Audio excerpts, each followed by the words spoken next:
Hello and welcome to another episode of the Rustic Spirit Podcast. I am your host, Stacey Lee. Gary is not feeling very well tonight, so I don't know if he's coming down. He might eventually come and join us. He's had a very hard week at work, and there's been lots of things going on, and he's not feeling too well. So we'll see if he joins us. Otherwise, it's just going to be me tonight and our guest that I am totally. I don't know if I fangirl anymore. I know that I've met him and talked to him a few times, but I totally I hit the wealth of knowledge that he has in his brain. I'm so excited just to talk to him. And I remember when I first met him at the Alba Twitch Festival last year, and we were on the same tour on the bus, and we were going, and I'm like, oh my god, totally. I just wanted to talk to him all night about weird stuff, because that's what I do. So our podcast is on Thursday nights at 8:30. It's live here on Facebook, live on YouTube. Excuse me. But also I upload to Spotify, iHeartRadio. I have Amazon now, and I believe Apple Music as well. You can find our podcast on Spotify is probably the best place to find it, as that is my main place that I stream. Our candles introducing. I need to update this graphic because we have so many others. These are our intention candles. It's Spirit Flames by the Rustic Spirit. We have our self-love. It is a place or an intention candle to produce that self-love within. We have the Divine Healer, which is directly related to Reiki and Reiki energy. And then we have Protection and By the Light of the Moon, which is what I'm burning tonight, By the Light of the Moon. This one is sold out currently. It sold out this weekend, and I will be making more. I only make my candles in the new moon, so I won't make any candles next until the next new moon, because my candles are intention candles. So I make them during that new moon, because that's a great time to produce and plant seeds for intention. And we also have Abundance and Lavender Dreams that is not on here. So go check it out at therusticspirit.com. You can order your candles there, or you can just message me and we'll get them to you. So, Snarly Yow, he is one of our sponsors, and I keep messing up because this is not the right slide. This has already happened, already done with. This happened April 26th. This was their halfway to Halloween event. So here is Snarly Yow. He is our sponsor, Historically Cryptid, West Virginia. Go to snarlyyow.com and check them out. He has lots of events coming up. There's Rats and Reapers coming up in August, on August 23rd. I will be at that event. He and I think it's five of them, are now doing a grand opening called Cryptid Collective in Susquehanna. I forget the name of the mall, up near Sealings Grove area. There is a mall up there, and they now have opened a store called the Cryptid Collective. So get all your cryptid needs done. I will be there Sunday doing readings from 2 to 4, and there's lots of other authors coming out Sunday. So please come out and check that out, because Snarly Yow will be there with his great merchandise. And then our next sponsor is the Maine Paranormal and Horror Con. This is happening September 6th and 7th this year in Maine at the Augusta Civic Center. It is going to be an amazing event. It's Jeff's Traveling Boards who is putting it on. Their tickets, go online now to get the tickets, because it's going to save you money. So your general admission tickets online now are $25. Your general admission weekend pass is $40. Your VIP weekend pass is $60, and you get your lanyard. You get in early. You get your special seats, and jump the line for some of the celebrities. And then the best package is the VIP weekend pass with the dinner party. So after the event is all over, you get to come to the dinner party with some horror-themed food and DJ. I believe it's a DJ. It might be a band. I know they've been going back and forth on what they're doing with that. And get to bump elbows with people like Patty Negri, who you can also, an add-on package is her mediumship gallery, and some other great horror authors and actors. Our last sponsor is Loretta's newest haunted location. It's called the Doss House. They are accepting bookings. I think they're still running a summer special. So you can email them at the dosshouse278@gmail.com. I have been here. I'm going to tell you, I have absolutely 100% had tons of activity. This place is filled with activity. I don't think there's not many places I have had this much activity yet. So please go out, go check this place out. This is one of the newest haunted locations that we need to all go look at. So without further ado, tonight we have Ronald Murphy on. He is a author, investigator of cryptid, supernatural, paranormal knowledge. I think he has, I want to say 19 books. I'm not sure exactly, but we will ask him when he comes on. He's been investigating the stuff of nightmares for over 30 years. He has investigated the things that go bump in the night and meticulously researched the historical and psychological context of myths and legends around the world.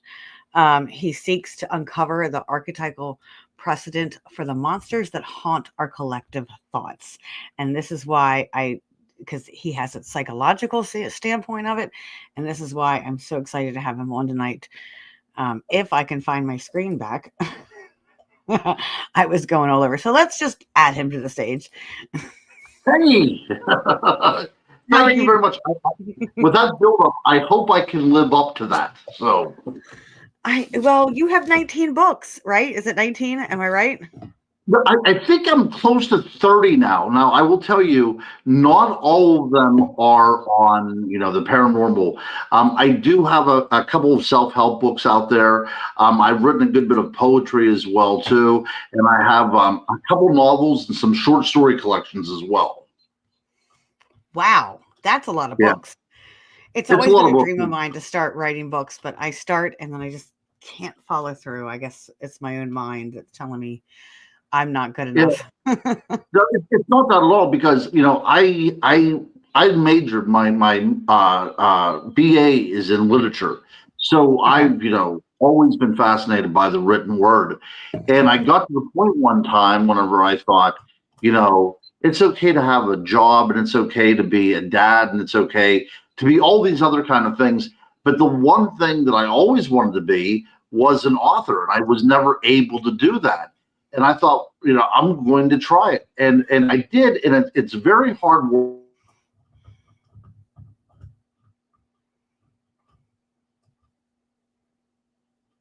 Okay, I think we just froze. I think we just froze up again. I was like, okay, hold on. Hold, please. Yeah, that's right. That's right. It's only a podcast. People watch. It's hard work being an author, but it's very rewarding as well too. So it's something that I always wanted to do. And I'll tell you, once you get the first book out of the way, the other ones become a lot easier because then it's like running a marathon. You realize that you can do it, and even though it's an arduous journey, it gets easier and easier. And I will tell you another thing as well too, to make it not seem so overwhelming. Whenever you send anything out to a publisher, whenever you deal with the paranormal, they really don't want very big books because they want to be able to sell your book and buy, because people are going to read this very quickly. So at the end of the day, they want a book of about 21,000 to 25,000 words. So keep that in mind whenever you sit down, and everything comes very, very easily whenever you have a framework just simply to fill it. That makes sense. I'm without giving my age away. I'm a big Stephen King fan and watched and read a lot of his books when I was younger, in the 90s, 80s, 90s. And I always just I think a couple of his books, I always just fascinated with I want to live in Maine in a cabin and write books. And just do that all day long. But that takes I guess you have to be rich or be able to afford to be able to So you have to be like a trust fund baby or have some sort of backing and everything because there's nobody out there giving me any kind of advancement or anything. So I think that you have to be in that particular genre in order to get that kind of Mhm. help. But I will tell you this now: will this be the first time you're going to Maine? Whenever you go to the conference, It is okay. my first time in Maine. Yeah, see, I love Maine, and I've been going up there for a while. I've been taking my kids up there, and Maine is one of these very interesting places because it's the least populated state east of the Mississippi River, so it's got a lot of land, but not a lot of Uh-huh. people. So there are not only is it not only rife with hauntings because Portland is a very old city, and all these other logging towns and things like that all have a great history, but it's also very I, there's a lot of UFO sightings up there. There's a lot of Bigfoot sightings up there, and maybe the best recorded dogman or wolf sightings of anywhere in the United States. This is just a hot spot of the supernatural, and I think that is one of the reasons why it makes Maine so fascinating to me. It has tremendous Mhm. natural beauty, but it also has this very, bizarre kind of darkness to it as well. And Cryptid, that kind of, so to yeah, that's speak. right. It is very a cryptid place from what It I've is. like seen. I've never been there. I have friends, Jeff and Ashley, from Jeff's Traveling Boards, who are doing the event, are really good friends of mine. So like they're like we've looked. I can't get like I've looked at places. I've looked at houses up there, and it's very cryptid feel and look to it. I might be romanticizing it because I'm just a romantic. So, Yeah. but oh, that place up No, there. yeah, I'm a romantic as well too, and I like the idea that there are places that still have magic about them, right? Like all the Mhm. mysteries haven't been solved yet.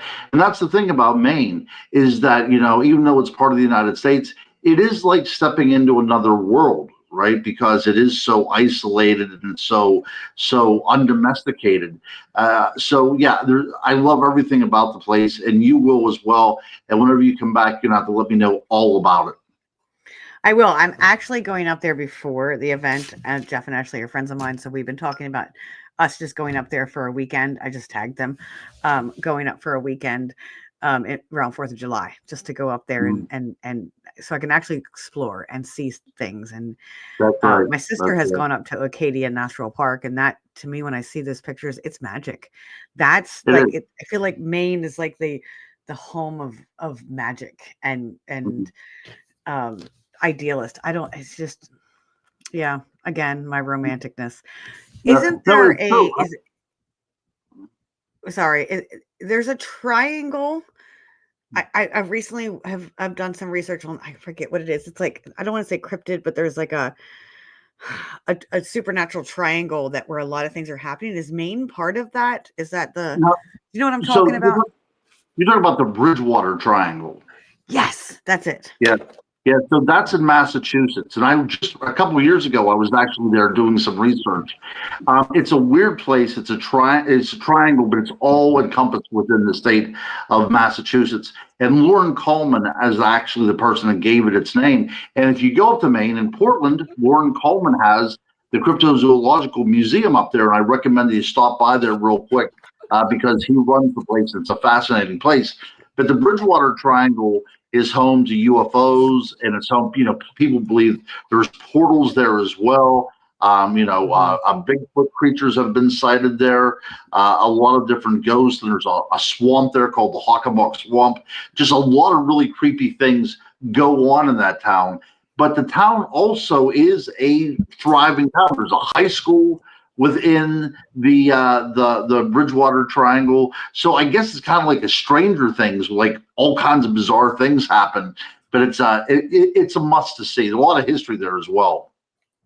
Yeah, because it seems like it's one of those things like where these a lot of these movies, a lot of things come from is Uh-huh. that area up in the Northeast, not just Massachusetts. There's I have a friend who's living in New Hampshire right now, and she's had some Mhm. experiences with something I cannot name. Yeah. So, No, um, yeah, and New Hampshire has the most, one of the best documented UFO abductions, which is Betty and Barney Hill abduction, right? And yeah, H.P. Lovecraft. Well, just give her a second here, folks, as she chokes to death. I wish I was there to give you the Heimlich maneuver. I'm like a jungle cat. I would be over there to help you out. Are you okay, Stacy? You I'm with us now? okay. Okay, great. I have All right, great. allergies and it's so bad. Can you hear me? Because I muted I my can hear camera you. real quick. Yeah, Okay. absolutely. Yep. All right. No, no. Yeah, I have allergies so bad right now, and it's like starting to drain back. And Yeah. I've actually gone through. I have poison ivy right now, or poison Oh, something, and so I feel like it's sometimes it's in my throat, it's in my head, it's yeah. everywhere. Yeah. So. There's no escaping it. No escaping at all. But Mm, getting back to Massachusetts or back to New Hampshire, there's a place there called Mystery Hill, America's Stonehenge, which is a really cool, mhm. fascinating place. But the author H.P. Lovecraft was said to visit that area, and then after visiting that area, he came up with some really cool horror stories. So yeah, absolutely. There's really no place you can go up in New England that does not have like a tremendous amount of history associated with it. And on as you dig deeper into that history, you find out that it's tinged with just a touch of the paranormal. Just a touch. Just a touch. So when you Just a say touch. paranormal, you're talking more of spirits. Like when you like You know what? I'm talking about things that are other than normal. Like for instance, okay. even like Salem. Salem, which is only a couple hours away from the Mhm. from the Bridgewater Triangle. That was a place where 19 people were executed on belief of witchcraft.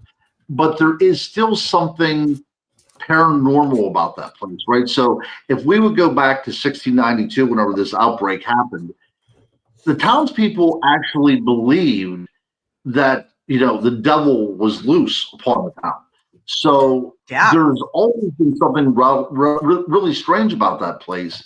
And then whenever you look at the writings of Nathaniel Hawthorne, who's one of my favorite American writers, he used Salem and he used that whole area right there to set his books, and some of them are supernatural in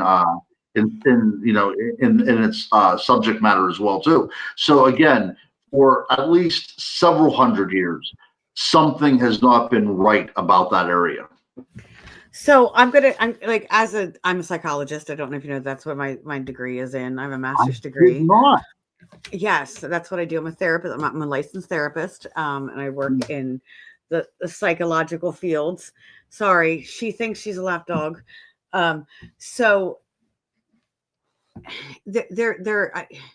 like I've studied a lot in parapsychology, and Mm-hmm. so when we look at places like that where there's been a lot of things that have happened, how much of it do you think is we've created our own type of portal there because we keep going back to that because we keep telling the stories keep being told over and over. I mean, I lived right down the street from where Edgar Allan Poe was from. Yeah, So I'm from Baltimore. So right, um, right, right. like I feel like sometimes we almost, I'm not saying that it's not real, but our mind almost creates it and then it creates a type of portal or a type of energy because we keep feeding it into Mm-hmm. that. Right. I agree. I call it the power of intention because Mhm. so many people are going to a particular place expecting something, and that expectation, that energy in which we imbue the place with, something happens to that energy, whether it congeals or focuses or whatever the case may be. But there's such a radiation of these intentions that it seems like that energy does pick up to create what we thought was going to happen, to the point that all these collective thoughts are projected into one very small area, and to the point that that becomes almost a key that unlocks our way to the other side. And I know what you're talking about. I've been to see Edgar Allan Poe's grave as well too. I absolutely am fascinated by Edgar Allan Poe. Have you And been in the catacombs, down in the catacombs there? I've not see, but just by saying that, right? There's more to Baltimore than meets the eye as well, too. I Oh mean, yeah, even the there. circumstances surrounding Edgar Allan Poe's death is met with, all kinds of bizarre conspiracy theories. He wasn't wearing his same, even the clothes that he was wearing somebody else's clothes. So there's a lot of really weird things that were going on there. And again, Baltimore, whenever you get to the waterfront and everything, there's still something underneath it all that makes the place just a little bit, I guess, frightening in a way. I agree with that. Yeah, especially like in that area. I don't know what's happening. This never happens on the podcast. Usually she's like right here behind me, laying down. She's barking into the dark hallway, my mudroom. No, right. Growling, barking like something is there, and she's scared of it. So it was very weird. I just called my son down to, no, can you just like go up, knock on the door of our bedroom, and let her go up there? Just open the door of our bedroom and say, "Go, Raven," and that's it. Bring her up there. And to Gary, yes. Okay. Thank you. Sorry. That's okay. No, I thought your Edit son that out for Spotify. Didn't your son want to make his debut? What, my son? Yeah, he's gonna come on and say hello. Noah, you want to come on and say hello? Oh, you have no idea what you're in for. Well, I'm going to ask his perspective. How do I wear it? There we go. Noah, hello there, buddy. My name is Ron. How are you doing? His earpiece is not in yet. Okay. Oh, and here comes the other star of the show. I got a drum pad. Oh. Well, this is good. Can you hear me now, Noah? Hi. I think I have it on wrong. Can you hear him? Okay. Hear them, but barely. Oh, well, I don't have the volume up high, so. Yeah. Oh, okay. Can you hear me, Noah? Santa. All right. So this is my question to you folks, okay? So your mom and I are talking about Baltimore right now. We're talking about, the history there, but also the possibility of some sort of underlying paranormal activity that may be going on. Now, let me get your take on it. What do you feel like whenever you're walking the streets of Baltimore? Do you feel that there is something else there besides just what you see, and do you feel that there's something else that's a little bit deeper there? Is there a depth to the area? So I'm gonna interrupt you there because we now live in Pennsylvania, and my kids What? Oh, that's right. Yes. they have not had the pleasure of growing up in Baltimore. Noah has been there a few times. The aquarium. Where the aquarium is. Stop eating what you're eating. Okay, this never occurs like this. There's a lot of craziness tonight. I have no idea what's going on. That's okay. I have 5 kids. I'm used to craziness. Okay. She has a street in her mouth. She is crazy right now, and she saw a spirit out there, and she was growling at it just before you walked in.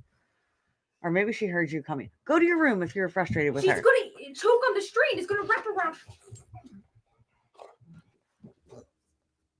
I don't see no string. What? Hello, and welcome to the Rustic Spirit. That's right. I think that people think that the cryptozoological and the paranormal field is just nothing but glamorous. So I'm glad that they're seeing that there's another side to this as well. Can you take her up to my room, open the door, and let her go up to Gary? Please. Come on, Ryan. Go. Because that's what she wants. She wants to go to bed. Sit down with me. Grab the chair. Be my co-host. Come on, Noah. Yes, that's right. Why not? No, I was in the middle of a session with my buddies. No, you're in the middle. He's in the middle of a session with his buddies. Sorry. Yeah. Okay. Yeah, that's okay. My kids don't do it. Noah is very charismatic and very open. And I think he could be a comedian. Oh, my head is vibrating. Ah! Sorry. And he would be a wonderful co-host if I could get him to do it. Yeah. No, I think that's great. I wasn't even aware that you had children, but that's pretty cool. Now I can't hear you, Stacy. You went mute. Can you hear me now? There you go. I can hear you Okay. now. I moved my camera, or moved my. This has the little mute button right in here. Oh yeah, I must yeah. when I moved it. Okay, so yes, my daughter just got home from marching band. It was the first night of marching band, so she's all crazy. And now I wonder if that's what my dog was barking at, because he probably heard her coming up the road. Oh right, okay. Well, we live walking distance from the school. So yes, my kids Oh, didn't get to enjoy the Baltimore that I know. oh, okay, yeah. I'm always fascinated what other people think. Like, we're into this kind of stuff, and maybe we're seeing things that aren't. It's not necessarily there by other people are picking it up as readily. But I'd like to know what like the kind of like the person in the street feels about these places that we hold in such esteem because of their paranormal and supernatural affiliation. So why am I visioning a YouTube series of us going out there with the camera and just interviewing the people on the streets? You know what? I've actually thought about that. And I thought about that the first time whenever I was up at the Bridgewater Triangle, because so many people talk about that place. But wouldn't it be cool to go to like the Dollar General up there and say to the lady behind the counter, have you had any experiences? You know what? We will make this happen. We'll figure out a time because I'm in Pennsylvania as well, too. So we're both in Pennsylvania. So I think that we should start a YouTube series about this.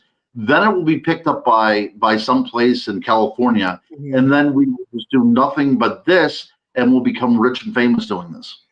Okay, so we're copywriting it now, live Yeah. on Facebook and YouTube. This is our idea. If anybody steals it, then we're done. Well, I do that a lot around here. I live in York County, Pennsylvania. So York, yeah, he's Gary is now joining us. York Oh, right. was the was the first capital of America.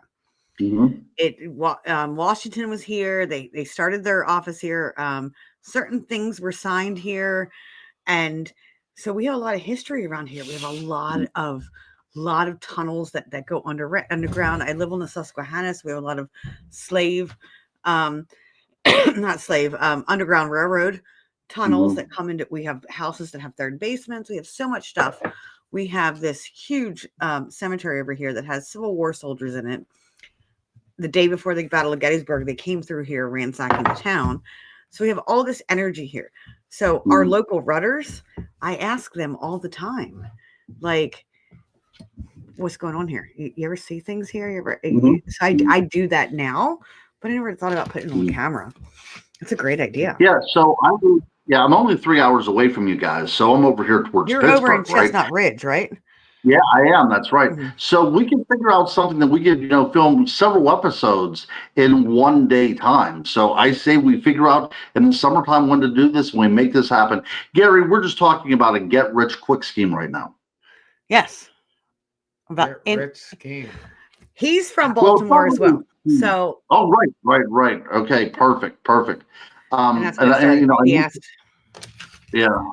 I miss the food down there as well too. But the thing is, so what I like about ghost hunting and even about cryptids and things is that they're all set in a particular environment.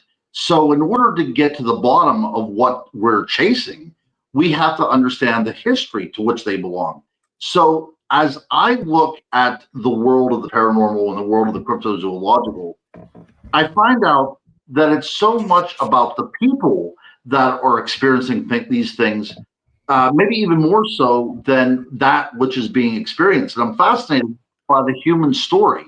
So I think going forward, to go to a place, examine the history, examine the local culture, even, examining the food and everything, that all impacts the way we view what we would consider the supernatural or the paranormal. And I think by going that route, that say that you have somebody that's just interested in history, well, they're going to get as much out of this as well, because we're going to be investigating the history in which these things are contextualized in as well. Because doesn't history come from the human experience? Like, that's a big part of it. And that's why I love you, is because you really bring that human experience into everything. Well, I appreciate. So, in one of my ghost books, I said, ghosts are the bookmarks to history. Ghosts, for whatever reason that they're out there, why they linger, whatever, what have you, is that they are mired in a particular time frame, and by them manifesting themselves, they are calling us to visit them on their terms in a world from which they belong. Yeah.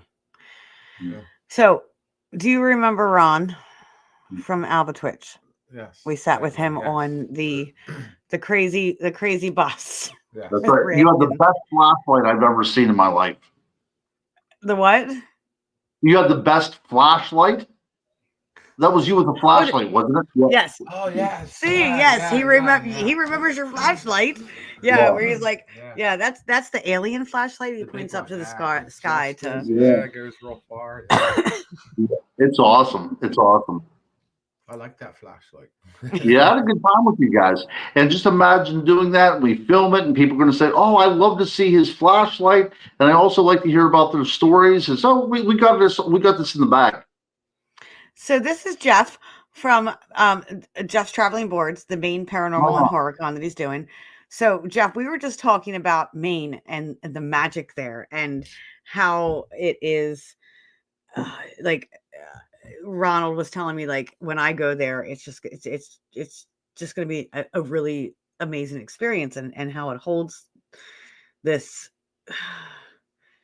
I called it cryptid. I think you called it magical, but so Jeff, do you feel like when you're going through and you're born and raised there? He's an ice fisher too.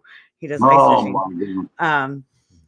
Do you feel like it's something special there when it comes to like cryptid, paranormal, and horror? It's a beautiful state. Yeah. Mm-hmm. I think I'm going to go there and not want to leave. I think that's the thing, because I felt the same way you did. The first time I visited, I just didn't want to leave. The people were very, very nice, and the place, everything is picturesque. It looks like it comes from a Hallmark movie, right? You think that these towns are so quaint and so beautiful, yet people live there. They look like a movie set. But hopefully next year, if this goes off, I would love to be involved next year, and then maybe we could all get together and explore up there for a while too. That would be awesome. So you're not coming to the Maine Paranormal Horror Con this year? No, nobody invited me, and I feel so bad about that now. I feel kind of like the swamp, and I might go back to my bedroom and just cry myself to sleep. You just got to invite yourself, and because it's an undeveloped state, and that we were just talking about that. Like, there is not a lot of population. It's underdeveloped. Like, there's not a lot of population there. This is Ashley. She is the wife of our girlfriend, wife of Jeff. So it's them two that are putting on the show. She's the one that holds everything together. Oh, right. Yeah, usually is a woman that holds everything together. Yes.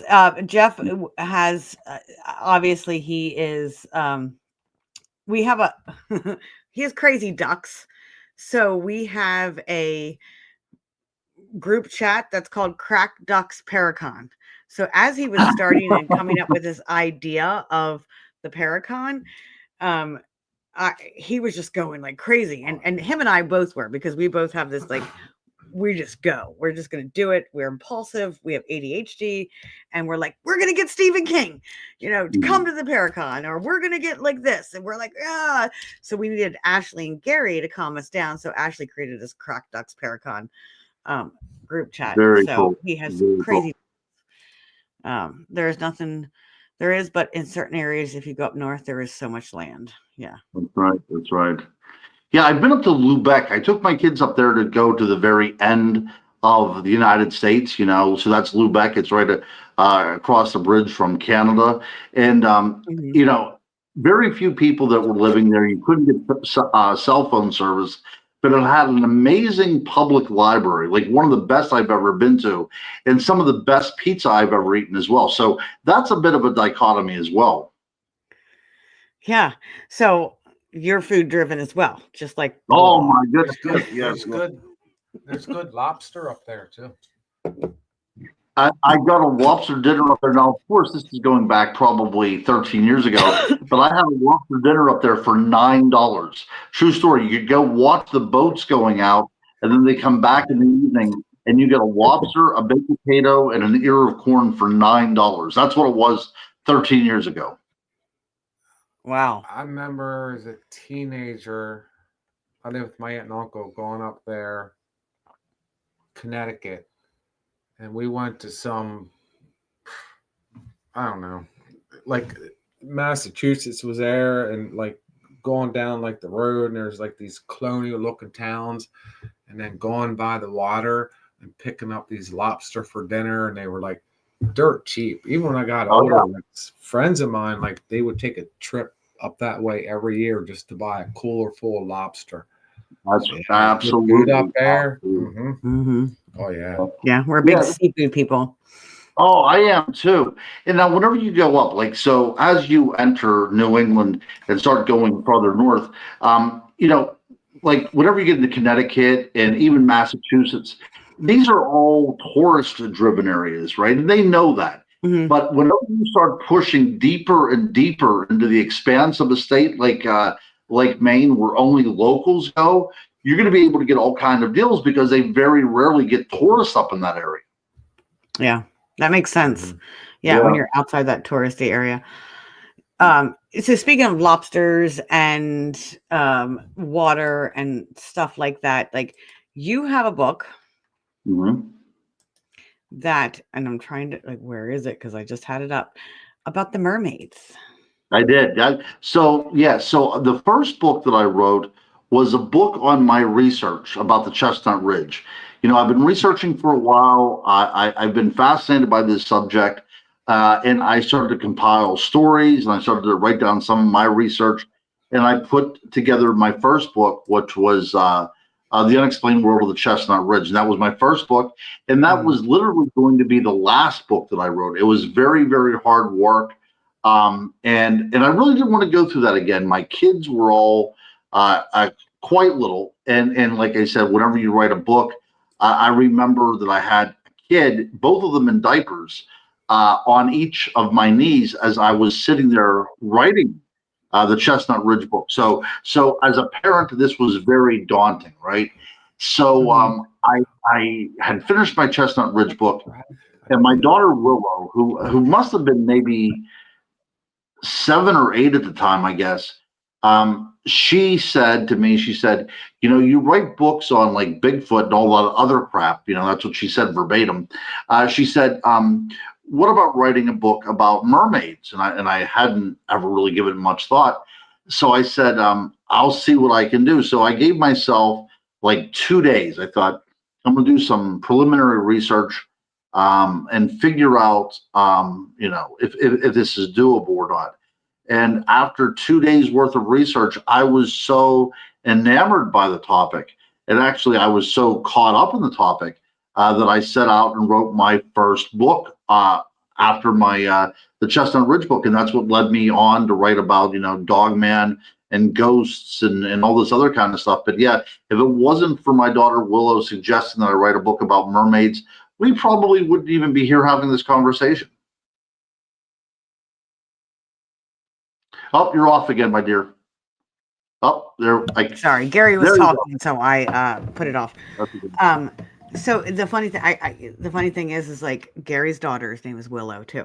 No One of his worries. daughters, his name is Willow, but I have like a fascination with mermaids and the Laurel mermaids. I don't know how much you believe in past lives and stuff like that, but I feel like in my past life I was definitely a pirate, and like I feel like that's the energy, and so the mermaid is that, again, back to that romanticism and that romantic lore of the mermaid. Of we have this vision of a mermaid from Disney that is not true. Right. The It's mermaids not are true, not right. nice. Well, they're not nice, but I think the thing about now this is the psychological angle, right?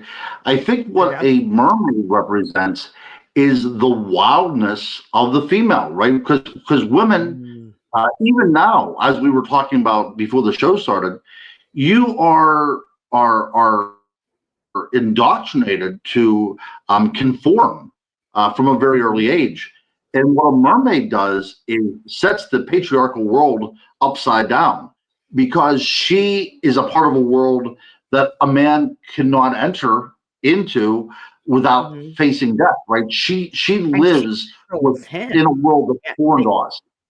yeah, they can almost. I mean, the mermaid, siren, they're very similar, but with their song, they can control Yeah, sailors with their song, and right. yeah, it's almost a way for women to take back their divine feminine power. And the Catholic Church knew about this in the Middle Ages.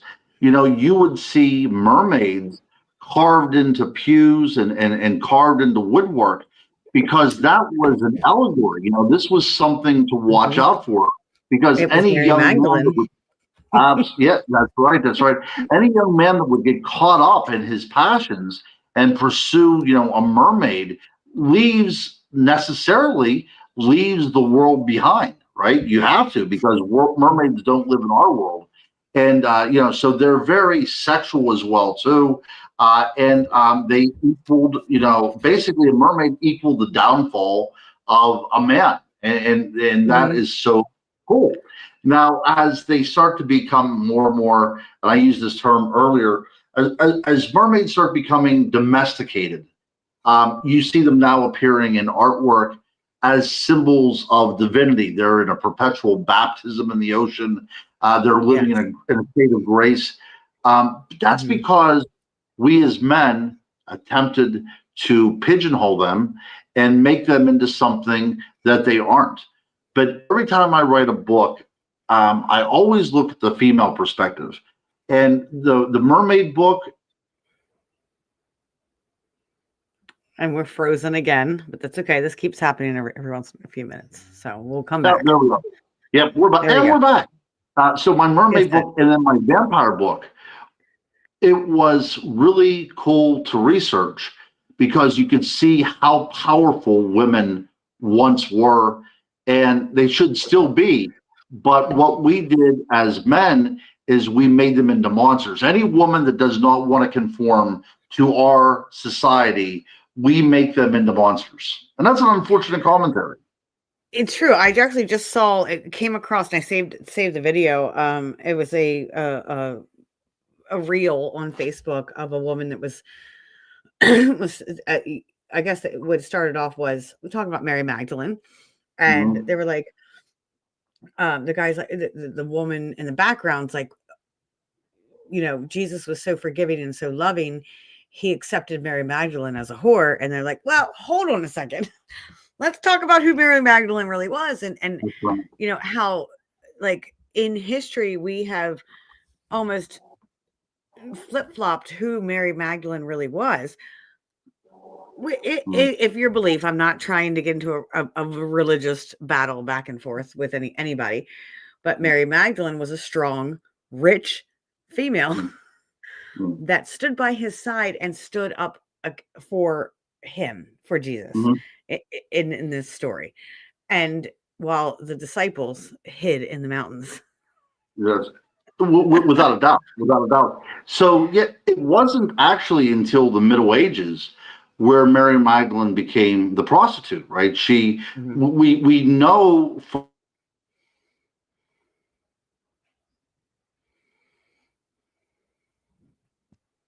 Sorry about that. frozen again. We have a bit of a storm brewing here. So, looking So at do we. contextual, So Yeah. yeah, yeah, contextual evidence on Mary Magdalene is we know that she had, money, and there's a very ancient legend that she came from a town called Magdalena, and that might have even been her town. Like, she might have been that wealthy, and to say that she was a disciple of Jesus, actually an apostle of Jesus, somebody that Jesus called, uh, people could never reconcile that. That's something mhm. that would not happen. So it's better to suggest that she was a whore that was forgiven by Christ. It's easier to swallow than to say that she was called from among men to be his follower. And that's Mhm. also that's also a very powerful thing to see how women have been subjugated by religion as well too. Something that Christ did Mhm. not attempt. Now, the teaching of Christ and Christianity and Catholicism are sometimes polar opposite. There's Mhm. a dichotomy there you really cannot gloss over because Christ would not have discriminated against anybody, whether it be male or female. So I think by Mary Magdalene taking back her, as you would say, her divinity, or taking back her loyalty and her faith and everything, we start seeing women through a very different light, and that is important. I think that's important to any little girl that's exploring their faith, or any adult person out there as well too. That men are not the end all and be all of your entry into heaven or anything else. And I think a lot of the during the Middle Ages, like that's when Constantine, who was a pagan, like from my researches and my studies, a pagan, found that, oh, we have this, there's crusades, there's everything going on, and all this stuff, and he's like, there's power here. So I'm going to write the King James version of the Bible, or whatever it is, whatever he, during that time, and it became almost like a way to control and a way to have power. Right. No, that's true. So yeah, Constantine's one of these very interesting figures. So the Battle of Milvian Bridge. This is an important stepping stone, right?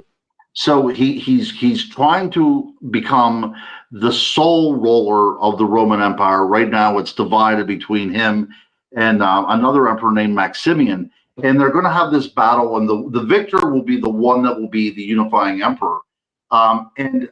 He goes to review his troops, and his troops, for the most part throughout history, soldiers have been very poor people, and they are usually pulled from the lower class.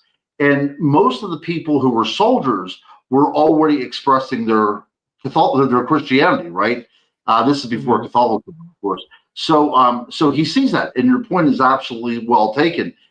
He considers that if he uses this in his behalf, that they would fight for him and they would be victorious, and that's indeed what happened.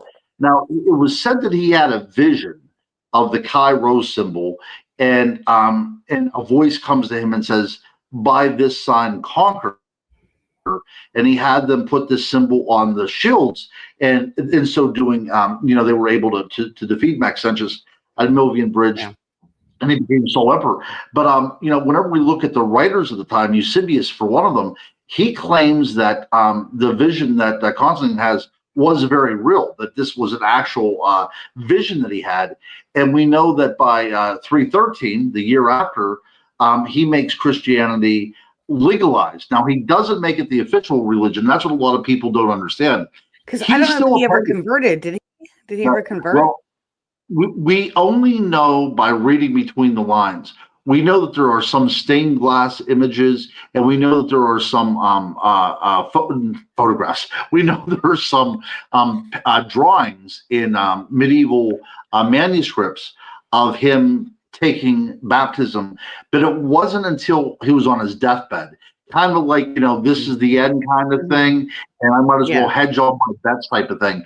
But we know that even after he proclaimed Christianity to be legalized, and after he had the Council of Nicaea in 325, which basically consolidated his power, we know that he was still putting coins of himself out as Helios, the sun god, right? So he was still very pagan.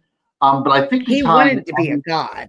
Yeah. Oh, all Roman emperors wanted to be gods because they believed that that's where they came from. But I think when we talk about women again, behind any good man there is going to be a strong woman, and his mother, her name was Helena, and she definitely was a Christian, and she went out on pilgrimages. And she was believed to have found the true cross, the site of Jesus's resurrection. So I think that she was. Did she find the what's the cloth with his face in it? What is that? Why can I remember the name of it? Oh, right. Okay. So we talk about the shrine of Thorn. Yeah, the shrine of Thorn. No, she didn't find that. No, that was from the French. Comes from a different storyline, but she did, like I said, she was finding the crown of thorns and the true cross and everything. Mm-hmm. So I think that she was a believer, and she kept on kind of whispering to her son, "Hey, I wish that you would, accept this and all that kind of stuff. But yeah, it's a very interesting story. And without knowing the history of this kind of stuff, people don't understand that, that Christianity was in flux for the first, 400 years. And then once the emperors took control of it, then they were able to use it as a violent tactic. So, within 400 years, I mean, there now was Galileo was put in the dungeons for I know we jumped 1,000 years, but yeah, it turned into a very violent way of making people convert. Right. And this all does come into play. So it's not like we're just talking. So we're talking about, Bigfoot and we can also talk about fairies and witches. And this I know. I was like, I saw you give a fairy book too. I'm like, that's right. That's right. And this world was a very demon haunted world, right? Like they believed, just as the people up there in Salem believed that Satan was out there prowling about, so did these folks as well too. And that's why they were, in the 1400s, 1300s, these witch trials, and we have the Inquisition going on. We have, in the late 1400s, we have Joan of Arc burned at the stake, for being a heretic and everything. So we have a lot of violence in the name of Christianity as well too. But they also believed in fairies. They also believed in witches, and to say that the things that we talk about nowadays, seems so new. But they were talking about undiscovered creatures and the ghosts and everything way back then as well. And without those kind of things influencing them, this would not have trickled down to us right now. That's so. One of my favorite characters again is King James, right? King James, before he had his Bible commissioned, the King James version of the Bible, which every good Protestant, I'm sure, has on their nightstand. Before he had the King James Bible authorized, he wrote a book on demonology in several volumes. To warn against witches, to warn against fairies, because he believed that he was under a psychic attack by witches in Scotland. Yeah, by witches in Scotland, and that provoked Shakespeare. Where my heritage is. Yeah, that's right. Yeah, so I mean, it all comes full circle here. So we're right back to witches. We're right back to darkness and the unexplained. It does. It comes, and it's in the Bible. It's in the writings, like all of the stuff. And it does.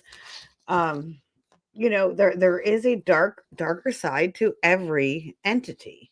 That's right. Whether it be fairies or whether it be excuse me, whether it be humans, we have the darker side. Like fairies were not, again, Disney has put a whole different perspective on these type of things, but fairies weren't nice creatures. No, absolutely not. Like you didn't want to encounter a fairy at any time. No, because you tried to avoid the fairies. That's right. And as I said in my book, fairies are natural creatures, right? They're elementals. And just like the elements, just like nature, you don't know when it's suddenly going to storm. You don't know when there's going to be a sudden flood or a tornado. And that's the kind of nature that fairies have as well, too. They can seem very benign and very calm and serene, but on a very, very short notice or no notice whatsoever, they could storm up and be chaotic. And that's you give offerings to them. Yeah, to that's right. Appease them. Right. Yeah, never try to name them. Don't try to put clothes on them. Never try to make them little versions of you. Let them go ahead and do their little fairy stuff, and lay out some milk. I'm going to totally geek out here. Okay, I'm going to totally geek out on you. Okay. Okay. So you just said never try to put clothes on them, and I have read that in multiple different places about don't put clothes on fairies. And so I'm going because that I guess that gives them ownership or free. I don't know what it is, but then I'm going back to Harry Potter. You watch Harry Potter? Oh yes. And Dobby. Yep, that's right. That's right. In order to free Dobby, you had to give him socks, which are clothes. That's right. So she was very into this elemental world. There's so many elemental creatures within in Harry Potter. And I know you're like, oh God, can we talk about aliens? But there's so many elemental creatures within there. And then so you have this, so you're not supposed to clothe the fairy. So what I have not read your book on fairies. So what happens if you clothe a fairy? Like what happens if you put clothes on a fairy? They rebel, right? So, we talk about like women, the idea of women being something that you cannot, control. Whenever you try to control a force of nature, it usually backfires, right? There's some things that are just meant to be wild. And that's what's going on here. That's why you don't name them and you don't try to put clothes on them. Let them go do what they want to do. And if you don't pay them any attention, they usually don't pay you any attention either. Mm-hmm. They don't until they hide your keys or, something and like that's been going on with us a lot, as a matter of fact. Something, I have no idea what it was, but something hid our car keys the other day. And like that, like strange things like that have been happening as well, too. So I think there is something afoot. Well, it's happening a lot. So my theory is, I know, like you said, we got about 15 minutes and you have to get off of here. Yeah, unfortunately. So, but my theory on that is I'm a believer in Mother Nature, Gaia. Mm-hmm. She is the ultimate earth goddess or the power of this earth. And there's a lot of stuff going on. So I believe she's invoking her creatures, which are the Fae, are different elementals, to do things, it's almost like a battle. I feel like is happening between us and the elementals right now.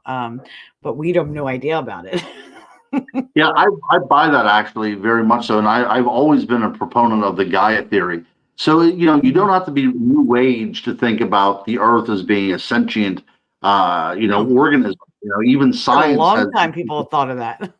Yeah. Oh, right. I mean, the word Gaia is actually a Greek word. So we're going back, quite. And if you look at, the ancient Greeks and even, in shamanism, all of nature is imbued with a spirit. So it's all part of the divine realm. And then, we start as soon as we step away from nature, we start putting up walls. We now have stepped outside of where we belong because we were made to be part of this world, right? We were never made to be live separate organically with it.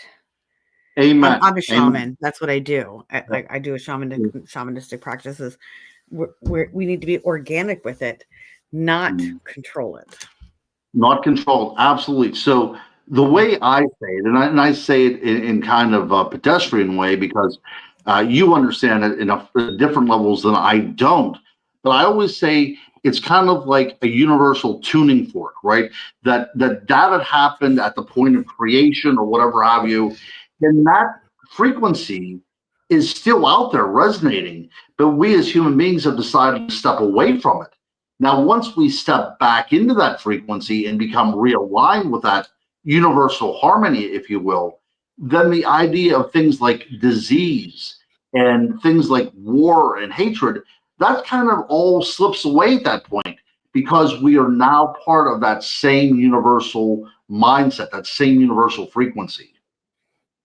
Mm-hmm. Yes. We should sort of a cult. So we should. we need to talk more. Just even not on a podcast. I want to have more conversations with you. You're not that far from us. We're actually Raven is from your area. That's my breeders are in your area. Right. They're the owners of the Doss House. That's okay. So, yes, right. Not very far from me at all. Yes. No, not very far from there. Yeah, he's from Chestnut Ridge area, which is another magical area. There's so much stuff. So I want to give the last couple minutes because I have one question, and then I want Gary. I know Gary has a question about you about more of the alien type of thing. So when you talk about this archetypal energy with different cryptids and spirits and stuff like that, is it related to Carl Jung? Is that what you studied? Is that what you're bringing in? I do believe that. Right. That's what I thought. Carl Jung. Yeah, Carl Jung. I think His name is Rupert Sheldrake as well too came up with a theory of morphic resonance, which is kind of like we talked about before. Whenever intentions kind of manifest things into reality. But I like the idea of this universal consciousness that's out there. And when we talk about the Akashic records, if that's how you say it, the idea that there's intelligence out there that we can tap into that's above who we are, right? I think that we've always known that. We've always innately It's have not known this outside of kind of stuff. ourselves, though. It's within ourselves. Like it's not really. If people view it as an outside thing, but it's in here. Right. So exactly, you hit the nail on the proverbial head there, Stacy. That's what we were talking about, right? So again, once we put up walls and once we hide in our homes and once we look at nature out our windows rather than being out there, then everything becomes outside of yourself, right? We have to seek it rather than just simply tuning into it. Yeah, and that's when ego comes into play, and not ego Yeah, like that's egotism, right, but that's the right. ego, and then we That's right. had to put these protections against it. So Yeah. he has to get off here at 9:45. I know you have questions about him about Chestnut Ridge and alien activity or anything. I'm going to give you the stage now to ask him questions about. Put me on the spot. I know, but I know he is my alien researcher. He, like, oh my God, like he knows way more about it than I do when it comes to alien stuff. But there's a correlation with all of that, I feel. Okay. Like that's all part of it. I do believe that they're more of a conscious energy than they are. I mean, yes, life forms, but they are very archetypal. So I believe that. Yeah, I believe they can tune into us. Yeah. Have you? I thought you were going to ask him this, so I'm going to ask you: have you had an experience with? What is your most profound experience with alien, extraterrestrial activity in your? I guess anywhere, but right. I had an experience a couple of years ago that was actually filmed for Small Town Monsters. We were up in the Chestnut Ridge doing a that's Bigfoot. Right. I did watch that. Yes. Yeah. It's so if anybody wants to watch it, it's on YouTube. Sasquatch Unearthed the Ridge. And episode 2 is called Spectral Bigfoot. And this is where we started to encounter Earth flights, So if you were a UFO researcher, you would have seen UAPs. I mean, definitely that's what it was. And there was a movie that was based upon my book and upon this research called UAPs of the Forest. Directed by Tyler Hall, who did an amazing job with it. So again, both are free on YouTube. But this is one of those rare instances whenever you're out there investigating something and you get recorded evidence of it. So we were looking for Bigfoot, and then all of a sudden we start hearing these sounds, these very rhythmic sounds that almost sound like wind chimes. Deep. That kind of sound. Were they like deep? No. So there was a resonance to them to my ear that sounded very high. It sounded like ding, ding. It sounded, again, for lack of a better word, it sounded almost feminine. It had that kind of, cadence to it. Divine feminine. Sorry. Yeah, I would think so. Yeah. So we hear the sound, and almost immediately after the sound was heard, we started seeing these lights. We thought that it was 3 people walking through the woods, and there are these 3 lights that are just simply bouncing as if somebody was carrying, a cell phone or a lantern or whatever, and they were moving through the forest. Then all of a sudden they started to ascend, which was like a staircase that wasn't there in the woods, and then they ended up in the top of the trees, 20 or 30 feet off the ground. So we knew something was up. And there were 3 different teams of researchers there, and all of them were seeing different lights. And then we decided to get together, and then the lights started to actually kind of play with us. They were almost inquisitive. I remember watching. Yes, I remember watching. What's the name of that episode you said it was? Spectral Bigfoot, I believe, is what it's called. It's the 2nd episode in the season. So Sasquatch Uncovered the Ridge, episode 2. Yep, I got it. I'm going to share it. That's why I'm. I appreciate that. Yeah, I appreciate that. But Yeah. again, this was all very subjective.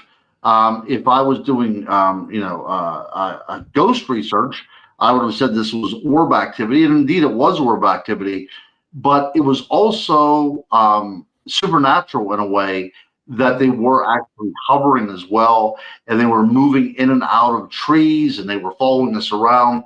So that to me also was, unidentified aerial phenomenon too that we were experiencing. Orbs almost look like plasma. And again, I tend to be a skeptical person. I tend to try to figure out what is the kind of like Occam's razor. What is the simplest excuse for what was going on? What is the simplest way to explain what was going on? I have none. I have none whatsoever. All I know is that night I was out in the woods, and on other occasions, I have experienced lights that have an intelligence to them. And to me, I can only surmise that they come from the earth themselves. That's the only way I can identify it.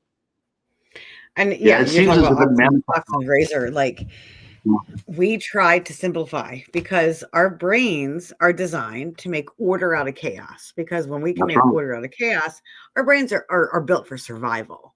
So when we fear something, we are, our brain is going to go into that mode to try to protect it. So our brains are designed to make the order out of chaos, but the universe is chaos.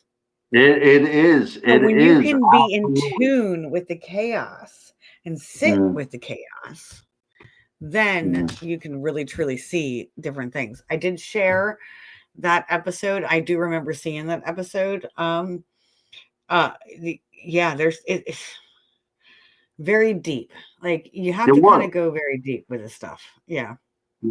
Yeah, and so many people out there are going and they're pounding on trees and looking for footprints, and that's all well and good, right? But to think, like you just said, it's much deeper than that.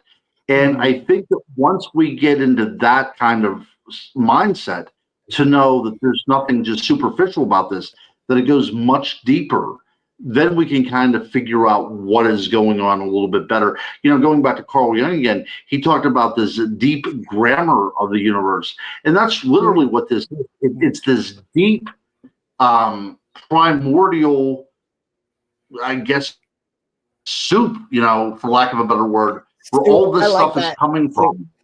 Yeah. And every now and then we'll get a spoonful of it. Every now and then. And that's where, that's where faith has to come in, and just belief. And, the term believe, sometimes you just have to have faith in what you're seeing and what you're believing, and knowing that you can't know it all. Absolutely. But that's the whole problem with the humanity, right? We're full of this hubris because we want to be able to know everything. We want to pin things down on a table. We want to cut the insides out. We want to name it. We want to give them Latin names and that's what making order out of chaos. Exactly. And as soon as something gets thrown into their order, and it throws everybody off. It's like you said, some things are just meant to be chaos. Something, quantum physics. Like, we're gonna go in, like, that's chaos. You cannot compart. Sorry, I have dyslexia. Certain words are very hard to say. You cannot compartmentalize. That's not how you say it, but you know what I mean.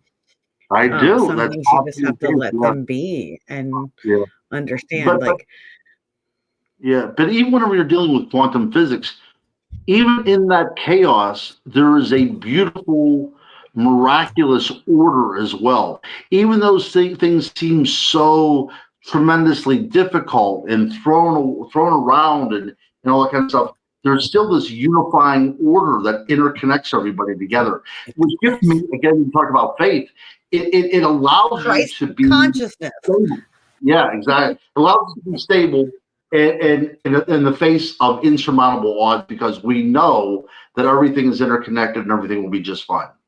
Because we're all made of energy, and we are all star seeds, all made of star stuff. Like, we are all made of star stuff.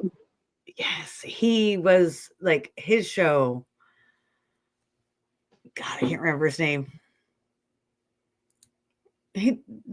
all made of star stuff. What is the show that they talked about the universe and Mm. why can't I Carl remember his Sagan. name? Carl Sagan. Oh, Yes. yeah. He was a genius in that, where he understood that we were all like part of this bigger idea than we could ever understand. And we just need to flow with it. So That's right. Yeah, the problem though with Carl Sagan, and look, absolutely, these guys are geniuses. But what they do is they take the romanticism out of everything. Everything has to be black and white. It all has to be numbered. You know, to actually shrug off the magic is doing a tremendous injustice to all that we're looking at and studying. exactly. And chaos equals magic, or magic It equals chaos. It goes hand in absolutely. hand. Like that is does. like, if you don't have chaos, you don't have magic, and you need to just kind of flow with it. Like, and then when you try to control it and you try to compart or put it in a box. I'm going to say put it in a box. Compartmentalize. Compartmentalize. Oh, Yeah, what whatever. I'm looking for. Compartmentalize. You try to put it in a box, then you lose the magic. You do, and it's your box too. But see that chaos and that magic, it belongs to you, and it belongs to our neighbor, and it belongs to people we haven't even met. So it's never going to perfectly fit in our box because it's not meant to be in a box. No, because we're all wild creatures. We are all wild creatures, but we all need at some point in our life to dance naked under a full moon, because that's what we were made to do, and we all need to do that to actually feel that freedom. Yep. Check. Yeah. I don't have that check yet. I'll have to get that done though. You gotta do it. Oh, you live in Yeah, like in the, I don't know if you live in, what town do you live in up there? Do you live I in live in a town? Greensburg. I live in Greensburg. Yeah, we're about 30 miles outside of Pittsburgh. So you have towns around you and stuff like that. So. Yeah. Unfortunately. Sorry, your episode keeps trying to play on us. So right. Okay. So you need to go and dance naked in the moonlight. I do. It's become enlightened. That's it. That's it. I need to become enlightened under the light of a full moon. I need to be that moonshine. That's right. Moonshine. That's right. I love it. I love it. So I could sit here and talk to you probably for another 2 hours, but I don't want to take your time. I need to work. You got to do your things. Yeah, so we will have to get together sometime. And I know that you do these live shows, but like if you ever want to do something on a Saturday, whenever I have much more time, we can talk for hours. But what my plan is, and hopefully it works out for you too, is let's try to plan a time when we can get together and actually formulate something. Because, if people like this kind of chemistry that we have here and they like what we're talking about, then we might as well produce more content for them, because I enjoy the shit out of this. I know, me too, because we have very similar minds. We do similar minds. We do. You're not going to be at this weekend up in Selinsgrove at the Cryptic I'm Collective? not this week, unfortunately. No, I do hope to be down there before long. So next time you have something like this, I'd be more than happy to come. And like I said, hopefully next year something will pan out so I can be up in Maine, because I've been looking to get back up there for a while. Yeah. What am I doing? Like, I don't know if I'm doing another event with you until. Are you doing Alba Twitch this year? No, I'm not. No, I know. So, are you doing Gwen's event in the Central Pennsylvania Bigfoot? No. They were already full by the time they reached out. So I will be I hope you guys get to do this. I'll be at the Squonk Festival August 2nd. I applied to be a speaker. So I'm hoping, and Bill said that he was going to try to get me in as a speaker, but I haven't heard anything back yet. And it's May, so maybe I should reach out. So go ahead and drop my name. Say that you would talk to me and say that he would love to have me there. And then we will do some sort of YouTube focus on the town and on the Squonk Festival. That would be great, because I want to be part of that. Like so much. I would love to have you part of that. I would love to have you guys part of that. Like an hour and a half from here. Yeah, it's like an hour and a half, right? Like it's in. Yeah. It's in Cambria County, so at the most 2 hours, at the most. 2 hours at the most. Mhm. And it's Yeah. camping. We all camp. Or no, Bill Actually, said it's there's a not. No, no. Holiday Inn or something, or Yeah. there's a Oh yeah. This yeah. is sophisticated and civilized. This is all running water and cable Yeah, right. television. We don't camp. There's actually a hotel. Okay. That's right. And I think they're going to have. Oh, I don't like camping. Yeah, I don't either. No, but they're going to have the event taking place in a microbrewery, I think. So Yes, absolutely. yeah. Are you a part of any Snarly Yowls events? Are you doing the No. See, so I'm booked. I think every week in October, and I think every week in August as well too. Something's going on. I do a lot of things in Ohio. I have a conference in Missouri. I have one in Kentucky, and I have one in Tennessee. I have the yeah, Fearsome you kind of Folklore. go that way. Yeah. I do. Yeah. So, that's what I said. I'm hoping next year my dance card fills up a little bit earlier on this side of the world. Absolutely. So what we'll do, and I know I tried to get you in with the Johnstown event, the Yes. Now I but have they done had already that a couple booked their years ago. speakers. Yeah. So Yeah, I yeah. did that the year before last. So I think they were trying to bring new blood in, and that's completely understandable. But it's a great festival, and you'll have a blast. I know I did it last year, and this year they asked me to be a speaker. So Perfect. they're just Yeah. I had them on last week. They were my guest last week or 2 weeks ago on the podcast. They're just sweet people. They're just Yeah, they are. real and sweet and care about bringing things out there the way they should. So They're good people. That's exactly right. exactly. So here's your plug before we end. Where can people find you? Where do they obviously Amazon.com, Ronald That's Murphy, right. all your That's right. books. Right. So if you want to come and see me in person, because that's my favorite way to meet people, on July the 4th, on the 4th of July, I will be at the Twin Lakes Arts Festival in Greensburg, Pennsylvania, which is this huge festival that gets about 75,000 people to it. And Okay, I will be maybe I need to find out about that festival because currently I don't know absolutely, anything. absolutely. Yep. So Twin Lakes Arts Festival. Look it up. Twin Lakes Arts and Heritage Festival. I'd love to see you there as well too.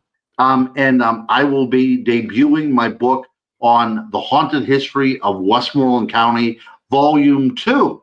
So I have Volume 1 out, so this is Volume 2, follow up to this.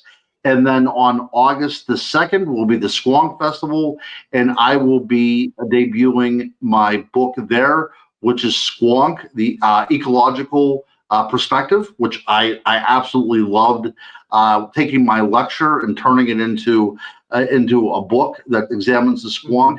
And I'm just excited because then after that, I'll be at the Cryptids of the Corn Festival in Ohio. I will be at a festival in Missouri. I'll be at the Fearsome Folklore Festival in Tennessee, and then I'll be at the Hopkinsville Goblin Festival in I believe that's in September, and then I'll be. I've been looking into that one. Yes. Oh, I can't. That's one of my favorite stories out of the supernatural and the paranormal. I can't wait to be there. And then I will be at Flatwoods Monster Festival. Okay. Yeah. So that's pretty much You it. were I know there was an event you were supposed to be at, but that got canceled. Yeah. I believe you were supposed to be at in Tennessee, I think. the one Jen Jacobs was doing. The one in Sandusky, Ohio. Yes, the one in Sandusky, Yep. Ohio. But then because her daughter had, The daughter, yeah. I think that was supposed to be this weekend, or was that last weekend? It was supposed to be. That was last weekend, I think, but she rescheduled it. So apparently, it's going to be happening again in the fall. Okay, awesome. Yeah, I've been talking to her about it. We've been trying to figure that out, but I saw you on the lineup for that one. Absolutely, yeah. But yeah, I'm sad that you're not going to be at Alba Twitch this year. Me too. Yeah. It's one of my favorites. Rick is an awesome It's one guy. of my favorites. It's only 20 minutes from me, so that's why Yeah. I do. Yeah, it's nice to be there. It's Yeah. nice. There's a lot of history here. There's a lot of mystery here, and people don't pay attention. That's right. Or You know what? we get thrown back. There is a lot of pushback in this area Yeah. of I can imagine. There's on my side as well too. But as we go along and as summer quickly approaches, I expect that we do a phone call. You and Gary, and we talk about some plans, and we make some stuff happen over the next couple months. That'd be awesome. And I've actually been talking about Shauna. They have 33 acres.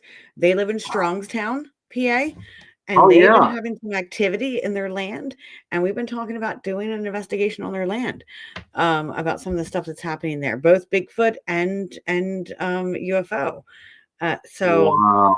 I think that would be cool, to get you out there and kind of, see what it is. I'm ready to go. I'm eager. Okay, how far are you from Strongstown? What town are you in? You don't have to say. Yeah, Here. I'm like an hour, I think, from Strongstown. Okay. So we'll talk. We got more to do. I really Yeah, feel we like we have have much more more to to do. That's right. Yeah. That's right. Without a doubt. So even just a series of us talking about this stuff that we've been talking about tonight. I think it's awesome. I love it. I will go anywhere you lead. Thank you, sir. My divine feminine. What do you And get Gary, up thank you for the coming downstairs stairs? and Look at joining the scars. You wanna Like, go anywhere you need. us. so, all right. Well, Yeah. it's wonderful having you on tonight. I want to have you on again. We'll get you booked for another date. Well, you and I are going to have some conversations in the background. And I appreciate you. I appreciate you being on. Everybody go out and look for you. Where can they find you? Like Facebook, YouTube, Yeah, Facebook, Instagram. Ronald L. Murphy Jr. You can find me on Instagram as well too. Or Ronald L. Murphy Jr. at yahoo.com is my email address. So email me if you want to chat. I look forward to talking to people. So he loves to talk, so just like I do. So we I will do. have We conversations do. all night long. So thank you everybody that's been on tonight. I know usually I bring a lot of comments in, but tonight it's been one of those nights that we've just been having a really good conversation. So thank you all who have been in the comments. I'm sorry I didn't highlight much of you. You guys are the reason why we're here. I wouldn't be doing this if I didn't have people watching. So I appreciate all of you. And don't forget, we are the most important. Fill your cup first. If you cannot pour from an empty cup.